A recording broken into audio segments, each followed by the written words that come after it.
Olá! A Bíblia relata que um dos primeiros milagres de Jesus foi em uma festa de casamento. João, no capítulo 2, a partir do verso 7, diz o seguinte: Jesus disse aos empregados: encham de água estes potes. E eles os encheram até a boca. Em seguida, Jesus mandou: agora tirem um pouco da água destes potes e levem ao dirigente da festa. E eles levaram.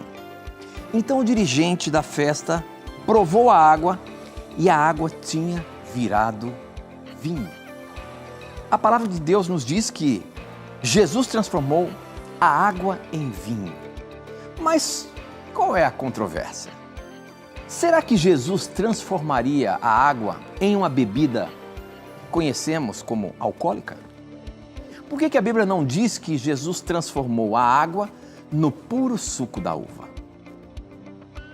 Qual o sentido de colocar da maneira como está? Esta e outras questões você acompanha agora, pois está no ar, na mira da verdade.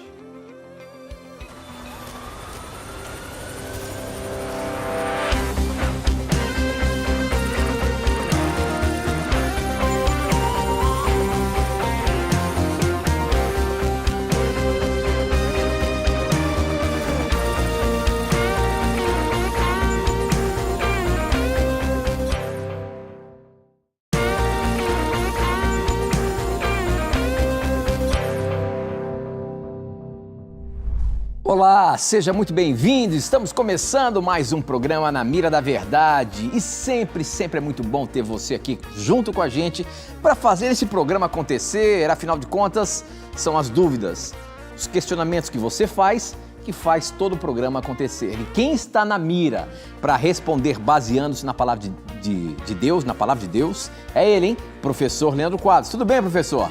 Tudo bem, Tito. Que bom que estamos mais uma vez com o nosso telespectador para juntos aprendermos sobre o que a Bíblia ensina acerca das verdades reveladas. Sabemos que muitos irmãos de outras igrejas pensam de forma diferente, mas nós cremos que a Bíblia pode ser um ponto de encontro. Cremos que se nós estudarmos a Bíblia como devemos, permitindo que o texto fale a nós e não impondo as nossas convicções ao texto, podemos chegar à compreensão daquilo que o Espírito Santo quer nos revelar. Então convidamos você a fazer a sua pergunta e a acompanhar o programa conosco. Muito bem, muito bem. Para começar, nós abrimos falando sobre o primeiro milagre de Jesus, quando a Bíblia diz que ele transformou a água em vinho. Mas a pergunta que chegou para a gente foi o seguinte: não entendo por que diz que Jesus transformou a água em vinho. Ele não poderia ter transformado em o puro suco da uva? Professor Leandro Quadros, você sabe que este é um assunto às vezes polêmico, né? Porque aqueles que defendem a questão de tomar o vinho, aí dizem: o próprio Jesus transformou a água em vinho? Como é que fica isso, professor? Tito, esse é um assunto realmente amplo, complexo e polêmico. Muitos cristãos creem que a Bíblia proíbe o embriagar-se e não o beber socialmente. Porém, o que essas pessoas sinceras ignoram é que Deus, ele tolerou o uso da bebida fermentada, mas não aprovou, diríamos assim. Não era plano de Deus que os seus filhos usassem bebida fermentada. Depois eu vou apresentar uma divulgação recente comprovando que não existe quantidade segura de álcool para o ser humano. Mas antes de eu mostrar isso, só deixar bem claro para o telespectador, nós aqui em nenhum momento cometemos a loucura de dizermos que toda vez que a palavra vinho aparece na Bíblia é uma referência ao puro suco da uva. Seria uma loucura, não é verdade? Até o próprio Noé, nós vemos ali no livro de Gênesis, um dia se embebedou. Ok? Então nós não estamos dizendo aqui que toda vez que a palavra vinho aparece na Bíblia é uma referência ao suco da uva. Mas nós temos razões suficientes para crermos que Jesus não transformou a água em vinho alcoólico naquela festa de casamento em João capítulo 2. Mas antes, vamos aqui mencionar uma coisa importante, antes de eu explicar João 2. A palavra vinho, na Bíblia, a palavra oinos, ela pode se referir no original tanto ao vinho alcoólico quanto ao puro suco da uva. Tá? Então esse é um detalhe. Existem outras palavras que se referem especificamente a uma coisa ou outra, mas esta em especial pode se referir a ambos. E aí a pergunta é, como sabemos qual que Deus aprova e que Deus não aprova? Veja, em primeiro lugar, repito, Deus tolerou sim o uso da bebida, porque Deus estava reeducando o seu povo. Né? Assim como ele tolerou outras práticas que obviamente não era o plano dele que fizessem parte do estilo de vida do seu povo.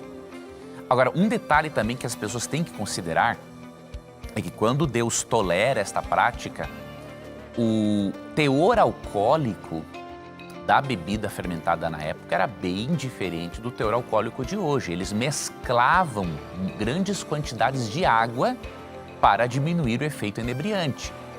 Então, querer comparar a bebida fermentada de hoje com a do passado não é correto. O poder inebriante era menor, bem menor. Agora, poderia sim acontecer da pessoa se embriagar, como aconteceu com Noé. Deixa eu dar 2 exemplos breves para você do uso do termo vinho na Bíblia. Você vê em um texto, como por exemplo Provérbios 23, Deus falando claramente da bebida fermentada em um tom negativo. E você vai para Isaías 65:8, usando o mesmo termo, fala da bebida não fermentada de um aspecto positivo. Então, os cristãos precisam ver essa diferença no texto bíblico. Então, por exemplo, em Provérbios 23, verso 29 em diante, olha se isso aqui é positivo ou negativo. Para quem são os ais? Para quem os pesares? Para quem as rixas? Para quem as queixas? Para quem as feridas sem causa? E para quem os olhos vermelhos? Para os que se demoram em beber vinho, para os que andam buscando bebida misturada. Então, primeiramente, a palavra vinho está associada a algo negativo, que traz coisas ruins para a vida daquele que bebe. Ah, mas a Bíblia autoriza a beber um pouco desde que não se embriague. Não é assim. Deus tolerou sim o uso, mas não é plano dele. Olha o que diz o verso 31. Não olhes para o vinho, quando se mostra vermelho, quando resplandece no copo e se escoa suavemente. Ou seja, se não é para olhar para a bebida fermentada, é óbvio que não é para beber socialmente. É uma coisa tão lógica e as pessoas não querem ver o que está claro. Pois ao cabo, morderá como a cobra e picará como o basilisco. Ou seja, mesmo que a pessoa comece a beber um pouquinho, no fim das contas vai ter prejuízos, vai ter danos. É o que o texto bíblico está dizendo. Então, o mesmo termo aqui é empregado de uma forma negativa. Já você vai para Isaías 65:8, o mesmo termo aparece num contexto positivo. E por quê? Porque aqui já não é mais o vinho fermentado. Olha o que diz aqui. Assim diz o Senhor, como quando se acha vinho num cacho de uvas, dizendo, não o desperdices, pois há bênção nele, assim farei por amor dos meus servos e não destruirei a todos. Interessante que este vinho, no qual a bênção, está no cacho de uvas. É o puro suco, não é a bebida fermentada. Então você percebe, em Provérbios 23, o vinho é apresentado como maléfico. Em Isaías 65:8, como benéfico.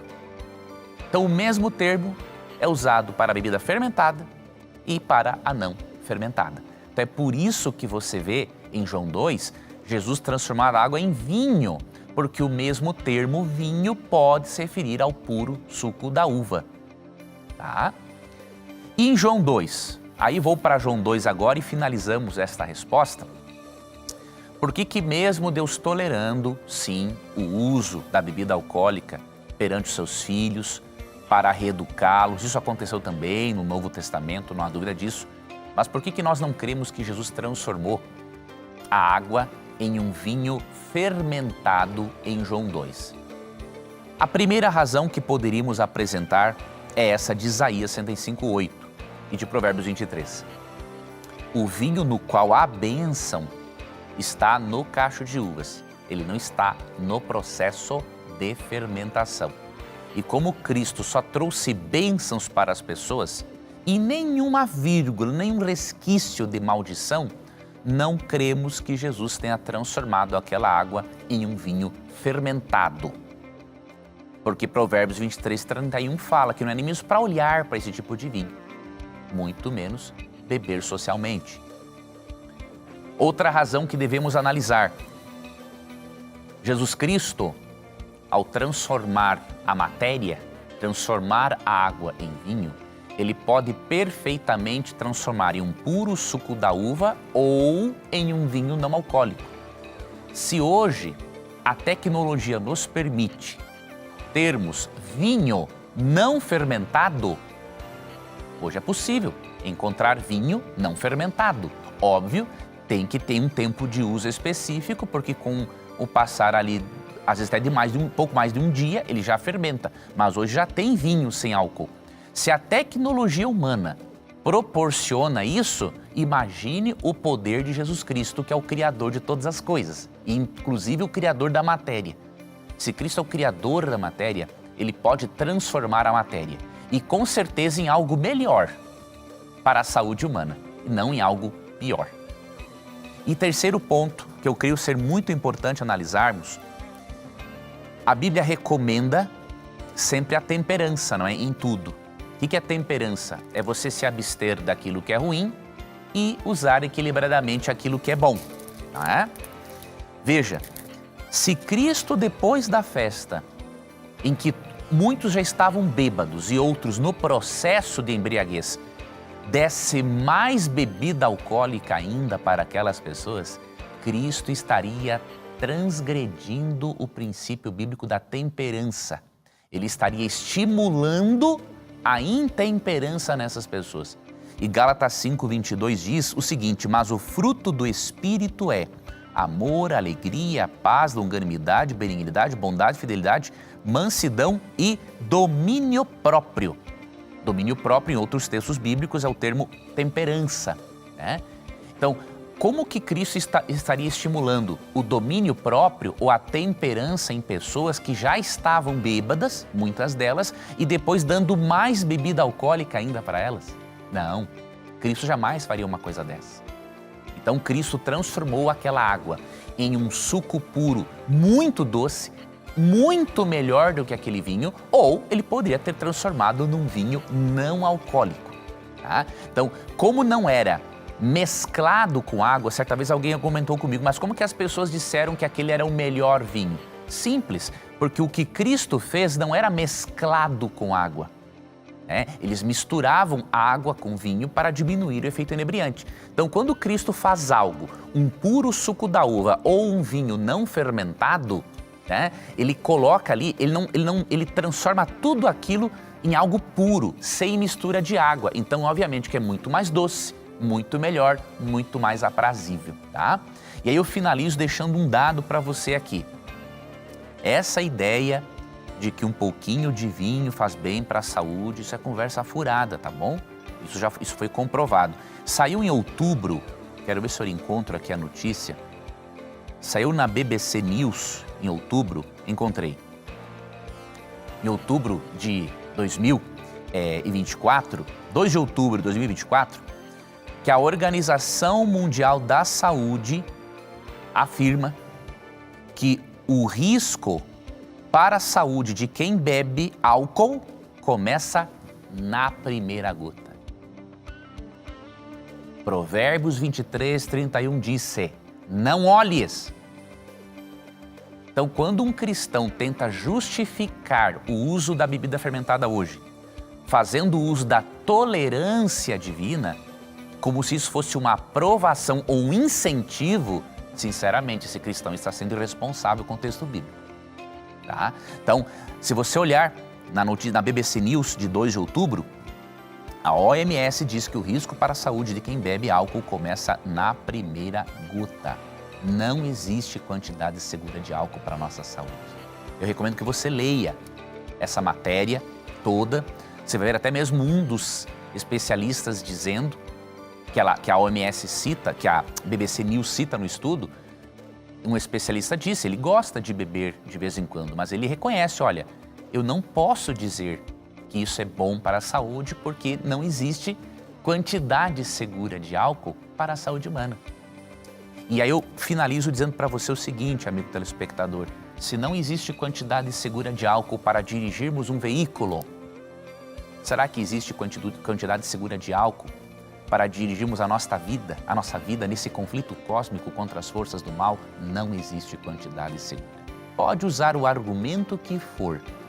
A Bíblia mostra, sim, Deus tolerante, Deus paciente, mas não mostra um Deus que aprova ou que tem isso como plano para a vida dos seus filhos.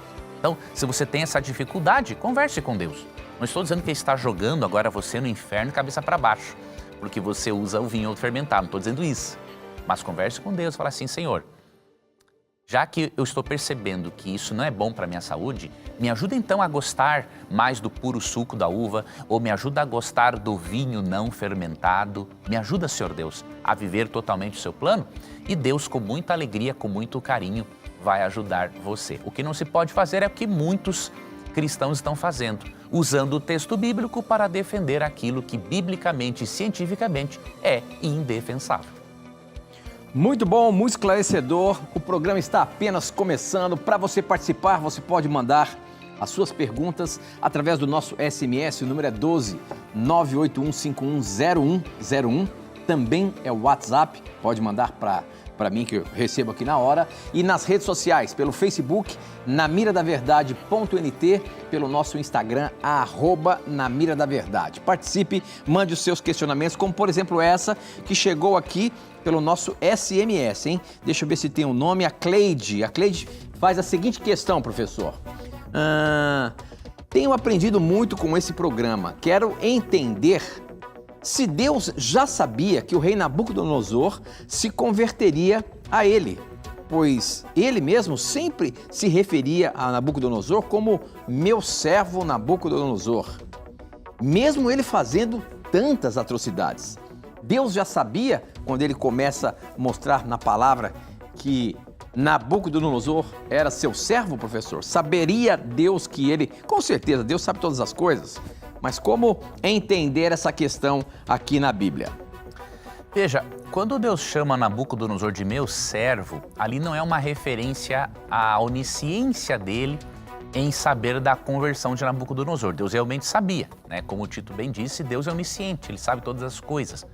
Mas quando ele se refere a Nabucodonosor como meu servo, é porque Nabucodonosor, apesar das atrocidades que fazia, ele ia ser o instrumento de Deus para punir o seu povo. Então é um outro contexto, tá? Nabucodonosor se torna um servo e filho do Deus Altíssimo só após a sua conversão.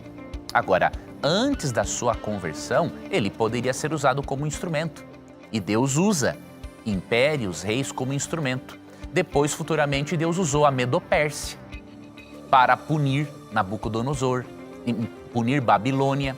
Depois, Deus usou a Grécia para punir a Medopérsia, Roma para punir a Grécia e aí segue-se sucessivamente. Então, o fato de Deus dizer que ele era seu servo é num contexto em que Deus usa aquele império como instrumento de juízo. Agora, para Nabucodonosor ser filho de Deus, aí foi após a conversão dele, ali em Daniel capítulo 4. Muito bem, muito bem. Tem mais uma perguntinha, nós temos ainda 3 minutinhos antes do intervalo. A Jussiana Marques, desculpa não, Jussiana não, é um L aqui. Luciana Marques, tá com um desenho aqui. Luciana Marques pergunta o seguinte: o que significa o número 666? Por que não podemos comprar nem vender nada? Como eles saberão? Aqueles que têm ou não têm a marca da besta? Professor Leandro Quadros, essa é uma dúvida recorrente aí sobre essa questão do 666. E tem várias maneiras de explicar, mas a Bíblia fala que quem adorar a besta, que é a dona desse número, não poderá comprar nem vender. E a dúvida aqui da Luciana é, como é que as pessoas vão saber disso? Se eu posso ou não posso, se eu posso ou não posso comprar, se eu sigo ou não sigo a besta, professor? Como é que naquele momento vai ter essa elucidação? O próprio texto de Apocalipse 3, 16 a 18 já nos dá uma luz. A todos os pequenos e os grandes, os ricos e os pobres, os livres e os escravos, faz que lhe seja dada certa marca sobre a mão direita ou sobre a fronte, para que ninguém possa comprar ou vender, senão aquele que tem a marca, o nome da besta ou o número do seu nome. Então, aqui vai haver uma identificação. De que forma? É um assunto amplo, não dá para tratarmos agora aqui por causa do tempo, mas Apocalipse 13 fala de um boicote econômico, né, que os filhos de Deus vão sofrer. Então, por não poderem comprar e nem vender, pouco antes da volta de Cristo, vai haver a união entre um poder religioso e um político, ambos representados por duas bestas ou dois animais selvagens. Esta união promulgará um decreto global, obrigando as pessoas a prestarem uma adoração, uma obediência a uma das bestas do Apocalipse, e quem não aceitar isso, ele não vai poder comprar e nem vender. Quando nós avaliamos esse texto com outros textos bíblicos, nós percebemos que esta marca sobre a fronte simboliza uma aceitação racional e que se vai manifestar em um comportamento, por isso a marca na mão, a mão é um símbolo do trabalho, do comportamento, não é? Você vê em Deuteronômio 6, por exemplo, 4 a 6, que Deus queria que a sua palavra fosse colocada na fronte e atada sobre a mão, sobre o braço do seu povo. Então, ele tem essa linguagem em mente para dizer o seguinte, que as pessoas vão racionalmente aceitar esta marca, esse sinal da autoridade, e vão agir de acordo com isso. Como? Rejeitando o verdadeiro dia de adoração e aceitando um falso dia de adoração. Eu não posso agora me deter nisso, vamos já até para o intervalo, mas recomendo para você, peça um dos estudos bíblicos da Novo Tempo, um estudo sobre o Apocalipse. Ali você vai ter uma lição específica na qual você pode estudar mais detalhadamente Apocalipse capítulo 13. É isso aí, eu falo daqui a pouquinho para você solicitar esse guia de estudo. A gente vai para um breve intervalo, não sai daí não, a gente volta já já.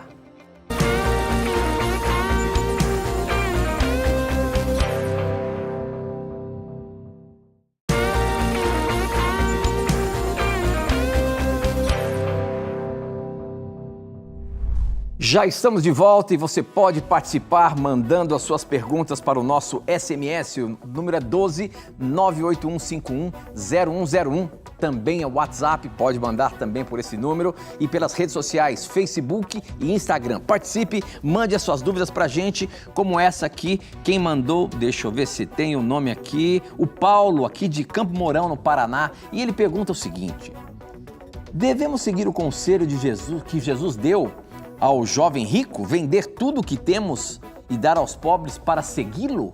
Professor Leandro Quadros, quando eu vejo uma pergunta dessa, já me faz a seguinte questão: será que quando Jesus falou isso para o jovem rico ali, ele estava querendo deixar uma lição para a história da humanidade, que não podemos ser ricos, temos que seguir a Jesus no mais simples jeito de ser, de viver? É isso?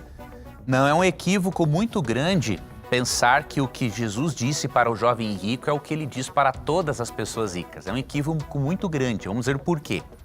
Em primeiro lugar, José de Arimateia, né, onde Jesus, que era um seguidor de Jesus, era um homem rico, tinha uma tumba especial particular que depois cedeu a Jesus.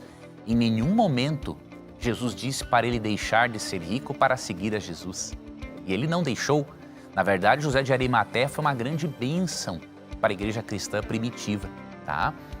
Outro exemplo, em 1 Timóteo 6, vemos que Paulo, grande conhecedor da palavra de Cristo e dos ensinamentos de Cristo, ele não disse para os ricos que só poderiam seguir a Jesus se deixassem de ser ricos e vendessem tudo os seus bens e dessem para os pobres. Não. O que ele disse em 1 Timóteo 6,17? Exorta aos ricos do presente século que não sejam orgulhosos, nem depositem a sua esperança na instabilidade da riqueza, mas em Deus, que tudo nos proporciona ricamente para o nosso aprazimento, que pratique o bem, sejam ricos de boas obras, generosos em dar e prontos a repartir. Então o ensino bíblico é o quê? Para a pessoa rica: não seja orgulhosa, não deposite a sua esperança no dinheiro, mas em Deus, e que use o dinheiro sabiamente. Seja rico em boas obras, pratique o bem e seja generoso em dar e repartir. Não é dar tudo, não é vender tudo, né? Até porque isso não resolve o problema. Isso não resolve o problema. Normalmente, governos que querem tirar tudo dos ricos, eles querem para eles, né? Eles são contra o capitalismo, mas para eles o capitalismo é bom. Para os outros é que não pode ser. Então não é isso que Cristo diz, tá? Então veja, por que Cristo deu o conselho para o jovem rico? Porque ele tinha um problema crônico com o dinheiro. O dinheiro era um Deus para ele. Aqui que está o detalhe. Como o dinheiro era um Deus para o jovem rico, ele precisava se livrar daquele Deus para que pudesse seguir a Jesus. Se ele se livrasse daquele Deus, ele seguiria Jesus e, obviamente, tendo uma relação com Cristo, ele poderia, a partir de então, ter uma relação saudável com o dinheiro. Mas como o dinheiro era um Deus para ele, isso é perceptível ao ele negar-se a seguir a Jesus. Então Cristo deu aquele conselho que foi drástico para ele, porque era o que ele necessitava. Mas esse mesmo conselho não foi dado para outras pessoas. Quer ver um exemplo? Outro exemplo? Abraão. Abraão não precisou deixar de ser rico para seguir a Deus. É o pai da fé. E em Gênesis 13, 2, nem diz que ele era rico, diz que ele era muito rico. E quando que Deus pediu para Abraão vender todos os seus bens e dar aos pobres para que Abraão pudesse ser o pai da fé? Em nenhum momento. Outro exemplo, Jó. Jó era o homem dos homens mais ricos da sua época. Em que momento Deus pediu para ele vender tudo o que tinha para que pudesse seguir a Deus? Muito pelo contrário. Quando ele perdeu bens, família, Deus deu o dobro do que ele tinha em resultado da fidelidade. Então, se isso fosse algo mal, Deus não teria dado para ele. Então, é um equívoco muito grande interpretar Mateus 19 como sendo uma regra. Aqui é uma exceção. A regra é outra. Muito bem, muito bem. E olha só, você também pode acompanhar o programa Na Mira da Verdade através do nosso YouTube, o YouTube da TV Novo Tempo. Novo Tempo ao vivo, você acompanha toda a programação da Novo Tempo pelo canal do YouTube também. E você pode compartilhar isso com seus amigos. E se você estiver inscrito nesse canal, se ainda não tiver, se inscreva. Você pode também fazer as suas perguntas aqui para o programa Na Mira da Verdade, tá bom? Tem uma pergunta aqui do José Ricardo que ele mandou pelo nosso YouTube. Vamos ver aqui o que o professor pode dizer sobre isso. A pergunta dele é o seguinte: podemos considerar que existe uma semelhança entre o livro de Esther, que está aqui na Bíblia, que todos nós conhecemos, juntamente ou paralelamente ao livro de Judite, livro apócrifo da Bíblia também? Professor, há alguma semelhança nesses livros, Esther e Judite, que é um livro considerado apócrifo? Olha, faz muito tempo que eu li o livro de Judite, os apócrifos, mas eu sinceramente não me recordo de nenhuma semelhança. Pode ter ali um background histórico parecido, mas semelhança, eu não vejo. Os apócrifos, nós não dizemos que eles não têm uma importância histórica. Eles têm uma importância histórica e até cultural. Você consegue nos apócrifos ver como que judeus pensavam na época. Você consegue entender alguns acontecimentos históricos, como, por exemplo, a revolta dos Macabeus, quando você lê primeiro e segundo Macabeus. Mas agora, atribuir valor doutrinário não dá realmente. Os apócrifos contradizem a Bíblia doutrinariamente. Mas eu sou sincero, há muito tempo que eu li esse livro de Judite e eu não me recordo de nenhuma semelhança com o livro canônico de Esther. Eu acho que fazer essa relação não é produtivo para o nosso estudo da Bíblia. Agora, eu acho que vale a pena nós explicarmos aí para o nosso telespectador, que talvez muitos não conheçam, mas o que quer dizer um livro apócrifo? A palavra apócrifo quer dizer oculto. Então, 7, 8 livros que existem na Bíblia Católica são chamados assim por nós protestantes porque os verdadeiros autores desses livros não se conhecem. Usam-se alguns nomes como Tobias, Mas, na verdade, não foi Tobias, por exemplo, quem escreveu aquele livro. Então, foram livros produzidos depois da existência da lista de livros inspirados.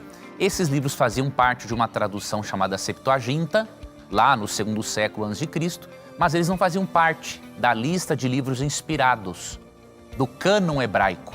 Foi a partir do Concílio de Trento, em 1546 mais ou menos, que eles foram agregados à Bíblia por darem apoio a algumas doutrinas católicas. Tá? Então eles são apócrifos, não são inspirados. São chamados pelo catolicismo de deuterocanônicos, ou seja, um segundo cânon.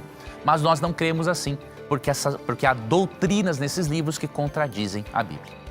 Muito bem, muito bem. E olha só, tem uma pergunta de uma história da Bíblia que é interessante e vamos colocar aqui na mira. Quem mandou essa pergunta foi o Danilo. Ele pergunta assim, ó, sobre aquela fonte que os anjos agitavam as águas e as pessoas eram curadas, essa fonte de fato existiu?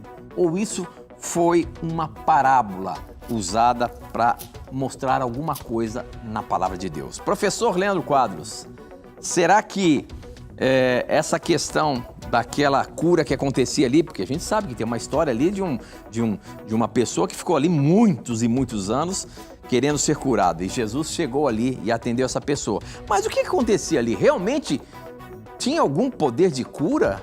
Porque para esse cidadão ficar lá tanto tempo esperando o milagre, é porque eu acho que ele via algum tipo de milagre lá, professor, não é não? Não, ali tinha uma crença, ele tinha uma esperança.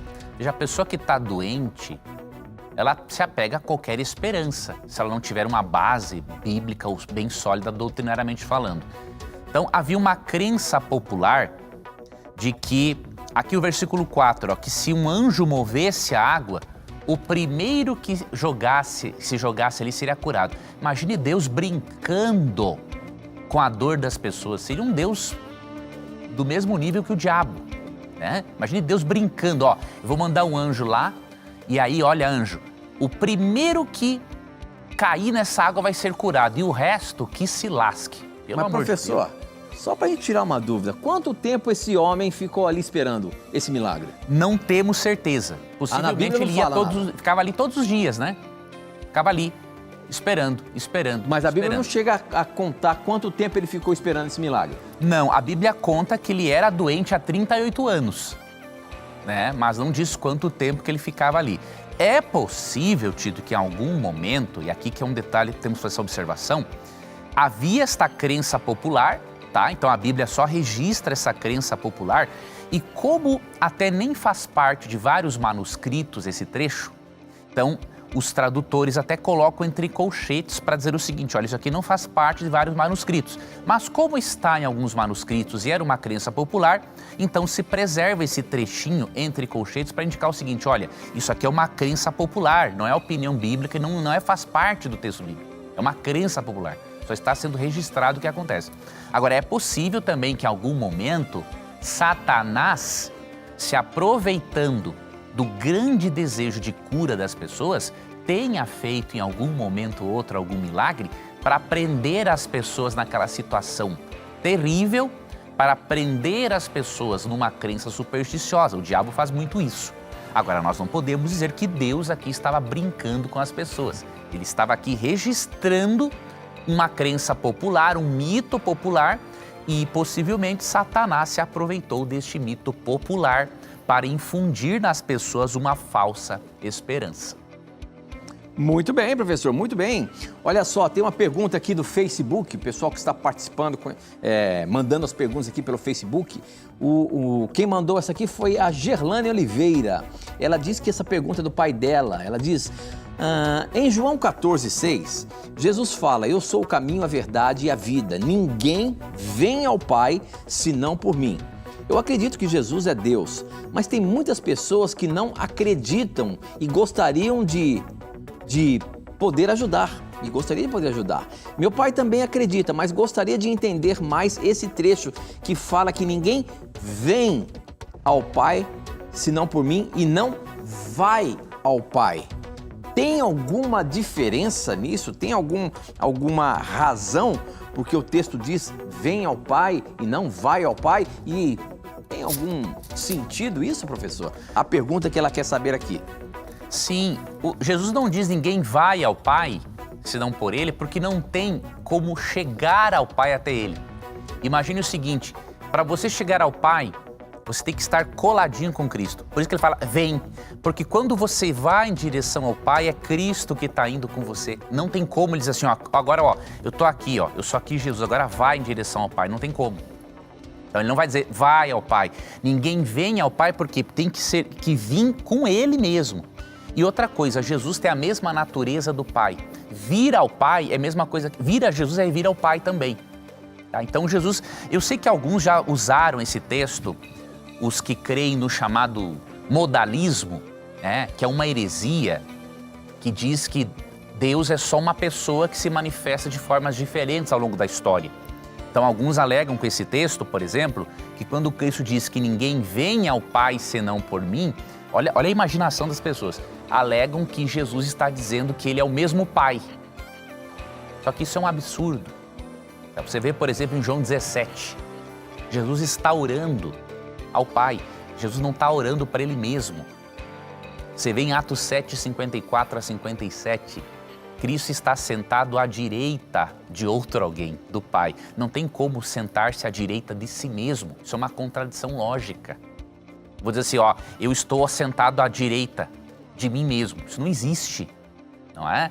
Então, quando Cristo fala ninguém vem ao Pai senão por Ele, Ele está apresentando uma relação tão íntima entre a divindade e Ele está apresentando também a impossibilidade total de alguém se aproximar do Pai sem Ele.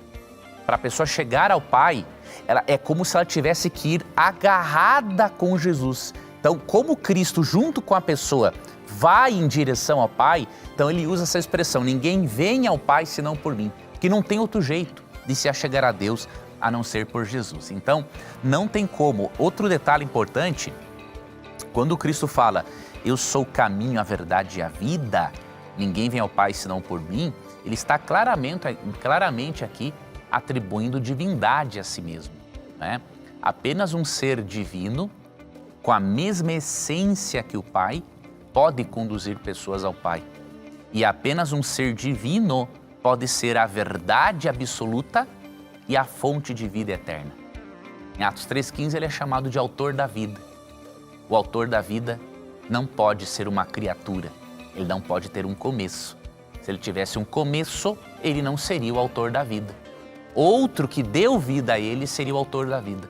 Mas como Jesus é chamado de autor da vida, em Atos 3,15, não há como ter dúvidas de que ele é criador, eterno, autoexistente e que sempre, obviamente, e que todas as criaturas são mantidas por ele, como diz Colossenses 1, 16 e 17.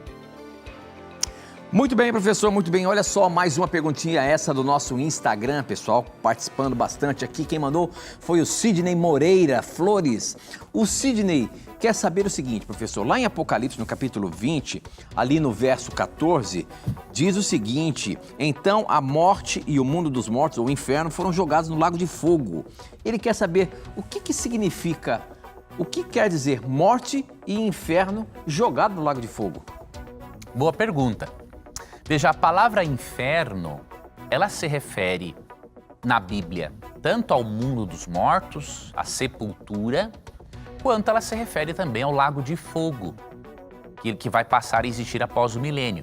Quando Cristo usa o termo Guiena, em Marcos 9, 43 a 47, que é traduzido em nossas Bíblias por inferno, ali é referência ao lago de fogo. Só que aqui não teria lógica realmente em o lago de fogo ser jogado dentro do lago de fogo. Então aqui, ó, inferno é a própria sepultura. Porque aqui, ó, há duas coisas no mesmo texto, ó, a morte e o inferno, ou seja, a morte e o sepulcro foram lançados para dentro do lago de fogo, ou seja, Deus vai acabar com a morte, com a sepultura, com tudo aquilo que é ruim e que dá fim à nossa existência. Então o sentido de inferno aqui, no verso 14 do capítulo 20, é a sepultura, é o mundo dos mortos. Então Deus vai acabar totalmente com a morte, é o que ensina aqui esse texto. Ok, muito bem. Nós vamos para mais um intervalinho, mas não sai daí não, hein? Ainda tem muita coisa boa para aprender. A gente volta já já.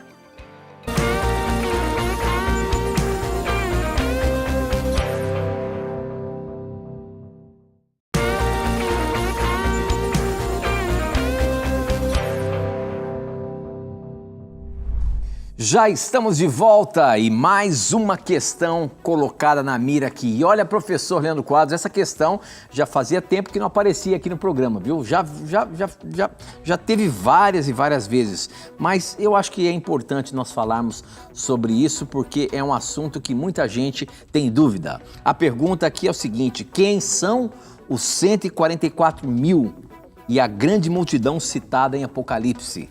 O que a Bíblia quer dizer com esses 144 mil? Porque muita gente fala por aí que apenas os 144 mil serão salvos por ocasião da volta de Jesus. Como é que a Bíblia pode nos dar uma luz sobre esse assunto? Fala dos 144 mil, mas também fala da grande multidão. Como que a gente entende esses termos do Apocalipse? Realmente, a Bíblia não ensina que só 144 mil pessoas estarão vivas quando Cristo voltar, ou somente 144 mil pessoas serão salvas, né? Diante do trono foram vistas as pessoas glorificadas, e o verso 9 e o 10, né, do Apocalipse 7 fala que essa grande multidão ninguém podia enumerar. Então, é muita gente, é muito mais que 144 mil. Há intérpretes que entendem que a grande multidão é o mesmo grupo dos 144 mil, descrito só que de forma diferente, né, com linguagem diferente, mas seria o mesmo grupo. E outros creem que seria um grupo à parte desta grande multidão. O que nós temos aqui é convicção para dizer para o nosso telespectador é que os 144 mil se constituem num grupo, sim, de pessoas que estará pessoas vivas por ocasião da volta de Cristo. Por quê? Porque os versos 13 e 14 diz que esses 144 mil que estão com o Cordeiro vieram de uma grande tribulação. Então isso é importante. Eles estavam na terra durante a grande tribulação, foram vencedores contra a marca da besta, contra as forças do mal, e graças aos méritos de Cristo, eles estão lá. Então nós percebemos que são pessoas que são vivas por ocasião da volta de Cristo. Agora, o uso do número 144 ele é um uso simbólico. Por quê? O número tem o propósito, ele é um número, diríamos, militar, extraído do Antigo Testamento. Recordemos que aqui em Apocalipse 7 fala desses 144 mil como sendo resultado da multiplicação de 12 vezes 12 vezes 1000, que daria os 144 mil.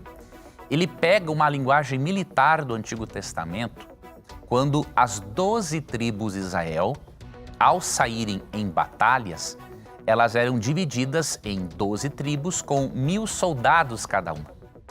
O que ele faz aqui no Apocalipse? Ele pega este número militar, 12 vezes 1000, e multiplica por 12 o número dos 12 apóstolos, para falar que esta igreja, nos últimos tempos, será uma igreja militante, assim como o povo de Israel foi militante e militava contra as nações pagãs, a igreja militará contra as forças do mal.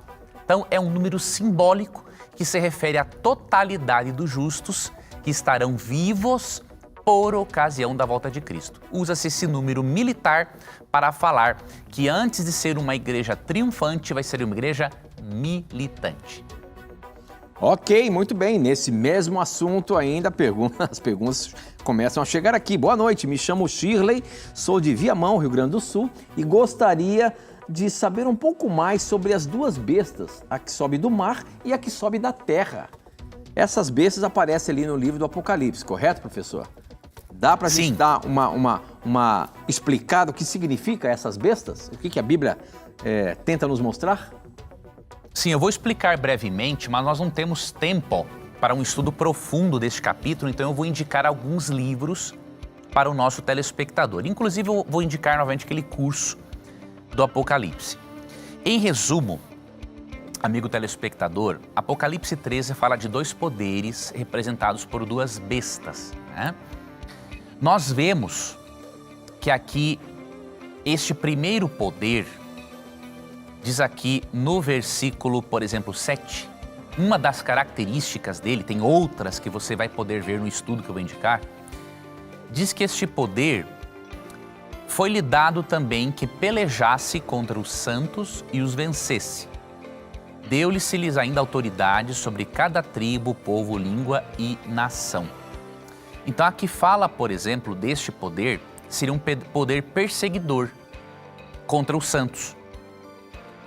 Uma outra característica deste poder encontramos aqui no versículo 3. Essa besta teve uma de suas cabeças golpeada de morte, mas essa ferida mortal foi curada e toda a terra se maravilhou seguindo a besta. Então isso aqui é importante.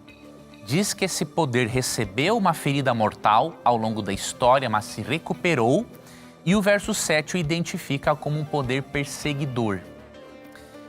Protestantes, teólogos protestantes historicistas, até o século XIX, eram praticamente unânimes em identificar este poder com Roma papal, tá? O mesmo poder de Daniel 7:25. Representado por um chifre pequeno. Como aquele poder surge a partir de Roma, e quem surgiu a partir de Roma imperial foi Roma papal, e como Roma papal foi um poder perseguidor, e como teve um golpe quando o general Berthier prendeu o Papa Pio VI e o levou para a França, então intérpretes historicistas protestantes encaixam esses eventos históricos com Roma papal. Então, ao longo dos séculos, sempre identificaram este primeiro poder como Roma papal. Tá? Aqui não está dizendo que o problema está nos nossos sinceros irmãos católicos, não é isso. Mas realmente o papado ao longo da história se demonstrou ser este poder perseguidor. Já a segunda besta, não há um consenso. Nós seguimos esse método historicista dos reformadores protestantes e interpretamos este primeiro poder, essa besta que emerge do mar, como Roma papal, mas a besta que emerge da terra, nós já temos uma interpretação diferente. Nós cremos que será no futuro os Estados Unidos da América. Queremos que vai haver uma união religiosa e política para implantar certos interesses papais em relação à lei de Deus. Então nós cremos que vai haver esta união no futuro. Quando? Nós não sabemos. Mas estudando as profecias entendemos que esses dois poderes representam sim Roma papal e Estados Unidos da América no futuro, não hoje. Para você estudar esse assunto, que é óbvio, não tem como analisar. Para nós irmos a fundo no assunto desse, com todos os detalhes, uns 3 ou 4 programas ao vivo inteiros só sobre isso. Então o que eu vou lhe indicar? Eu vou lhe indicar um estudo bíblico e uma literatura mais especializada também, porque às vezes o estudo bíblico pode não ser suficiente para você pegar todos os dados que você precisa, mas esse estudo aqui, que a Novo Tempo disponibiliza, é excelente para você já começar um estudo sobre esse assunto.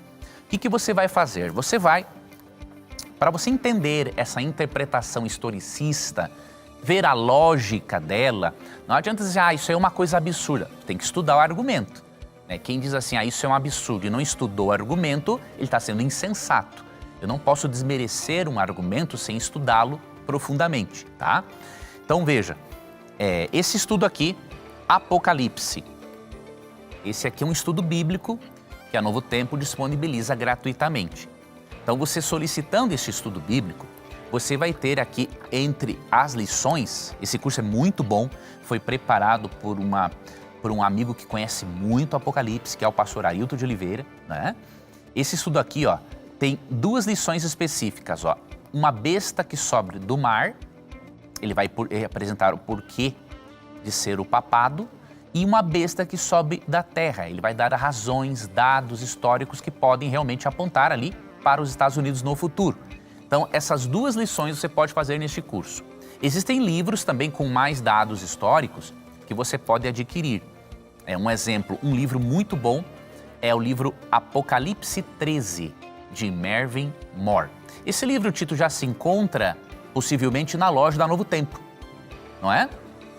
Sim, sim. Então, você pode acessar o site da novotempo.com/loja e ali você pode adquirir este livro Apocalipse 3 de Mervyn Moore. E um outro, que aí aponta para dados que demonstram que os Estados Unidos da América poderá no futuro, sim, se tornar um poder perseguidor, é o livro, eu não lembro o nome dele aqui, é de Alonzo T. Jones. Deixa eu pegar aqui, que esse livro também tem na loja do Novo Tempo. Alonzo, é sobre o decreto dominical. Só vou pegar o nome certinho para você. Aqui, ó. A Lei Dominical Nacional. O argumento de Alonzo T. Jones perante a Comissão do Senado americano em dezembro de 1888. Isso aqui é muito interessante, porque haviam estados norte-americanos, lá no século XIX, que tinham leis obrigatórias dominicais, obrigando o indivíduo a não trabalhar no domingo. E alguns estados estavam até punindo as pessoas com desapropriação e multas por não guardarem o domingo. Então, obviamente que batistas do sétimo dia, judeus, adventistas nesses estados, eles eram perseguidos. E aí cogitou-se fazer uma lei nacional.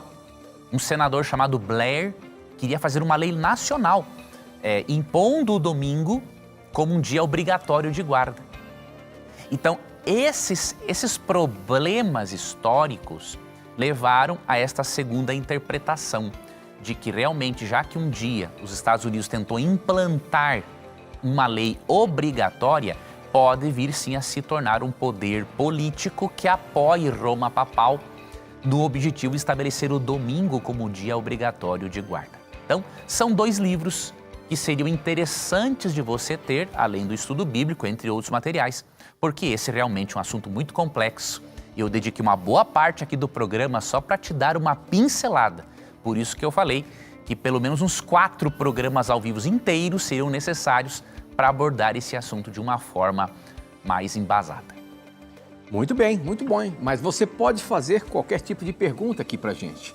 E nós vamos procurar dar a resposta baseando-se na Bíblia. Como, por exemplo, a do Caio Carmona, que ele perguntou o seguinte: quem eram os gigantes mencionados em Gênesis? Eu acho que você consegue responder essa em um minutinho, professor. Nós temos aí um tempo curtinho. Quem eram os gigantes mencionados em Gênesis? Boa pergunta. Veja, por causa do nosso tempo, amigo telespectador, vamos lhe ajudar a entender brevemente. Ali, a palavra gigantes não se refere tanto a pessoas de alta estatura, porque na verdade todos eram de uma grande estatura no período pré-diluviano e até pós-diluviano. Eles tinham uma estrutura física, mental muito superior, um vigor mental muito superior ao nosso. Então, esses gigantes aqui, especialistas em hebraico têm apontado que o termo gigante se refere, diríamos assim, a pessoas muito más. Seria a mesma coisa que eu dizer assim, eram gigantes na maldade, diríamos assim. Então eram pessoas extremamente más. E ali, quando falo dos filhos de Deus e das filhas dos homens, não é uma união sexual entre anjos e mulheres, tá? Os filhos de Deus são os descendentes do justo Sete, as filhas dos homens descendentes de Caim.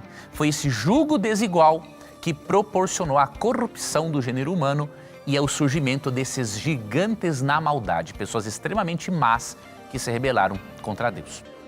Muito bem, a gente se encontra semana que vem, se Deus quiser, professor, para mais perguntas e respostas. Até semana que vem, Tito, Deus te guarde e Deus abençoe a você, amigo telespectador. Lembrando que no nosso programa, sempre que você tiver a coragem de perguntar, só a Bíblia terá a coragem de lhe responder. Aqui você já sabe, as suas perguntas e os seus questionamentos estão sempre na mira da verdade. Até o nosso próximo encontro. Tchau!